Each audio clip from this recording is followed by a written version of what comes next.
Place à présent à l'hebdo africain, notre rendez-vous hebdomadaire en partenariat avec le Timbuktu Institute. Chaque semaine, nous recevons des experts sur les questions stratégiques pour le continent africain. Lukurawa au Nigeria, naissance d'un groupe terroriste, c'est le sujet de notre rubrique aujourd'hui. Pour en parler, nous sommes en direct avec Dr Bakary Samb, directeur régional du Timbuktu Institute. Bonjour Dr Bakary Samb et merci d'être avec nous. Bonjour et merci de votre invitation. Alors, docteur Bakary Samb, d'après une note du Timbuktu Institute publiée ce jour, l'armée nigériane a déclaré faire face à un nouveau mouvement armé nommé Lukurawa dans le nord-ouest du pays et qui a déjà mené des incursions sur plusieurs localités. Que sait-on pour l'instant de ce groupe terroriste décrit comme très équipé et offensif ?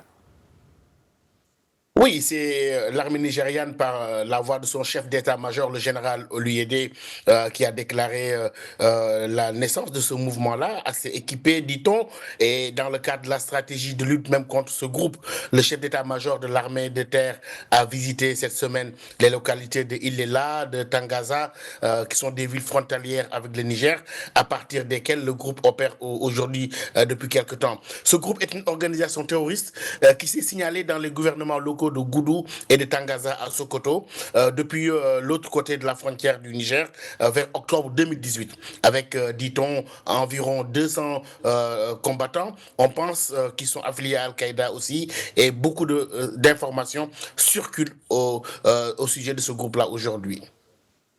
En dépit des informations encore très vagues sur ce mouvement et sur son modus operandi, quels en seraient, d'après vos informations, les fondements ou orientations idéologiques ? Oui, le groupe, dit-on, est affilié à Al-Qaïda au Maghreb islamique. Et le nom du groupe Lukurawa est probablement une adaptation en Hausa du terme français les recrues, selon certains habitants de la région du nord-ouest nigérian. Mais d'après la perception des communautés musulmanes du nord du Nigeria, Lukurawa aurait adhéré à des idéologies extrémistes se rapprochant plutôt des Khawarij, exprimant l'idée d'une dissidence par rapport à l'ordre politico-religieux, faisant référence à cette troisième voie qui s'était dessinée pour ne se réclamer ni du sunnisme dominant ni du chiisme. Et il y a aujourd'hui pas mal de supputations autour de cette appartenance idéologique et en tout cas le groupe commence à faire parler de lui-même dans les provinces de l'ouest du Nigeria. À l'instar des autres groupes terroristes évoluant dans la région, comment Lukurawa recrute-t-il et quelle en serait la stratégie d'ancrage, voire d'expansion à partir de cette région du nord-ouest du Nigeria et potentiellement les liens avec d'autres groupes terroristes au Sahel ? Oui, apparemment, ce groupe a déjà une stratégie de recrutement et d'ancrage. Les témoignages font état d'un usage systématique des langues locales avec des prédications.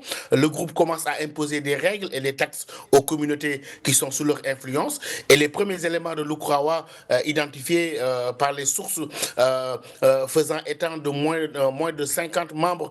Présentement, on parle de 200 à 300 membres avec des hommes âgés de 18 à 35 ans, originaires peut-être du Mali, du Tchad, de la Libye et d'autres pays. Et le groupe a lancé vraiment un processus de recrutement local parmi les jeunes de la région de Sokoto en utilisant des moyens financiers, quelquefois des moyens assez incitatifs, jusqu'à 1 million de naira pour attirer de plus en plus vers son influence idéologique dans cette région du nord-est, notamment dans l'état de Kebbi et d'autres provinces du nord-ouest plutôt du Nigeria. Docteur Bakary Samb, je vous remercie pour cet éclairage et je rappelle que vous êtes directeur régional du Timbuktu Institute.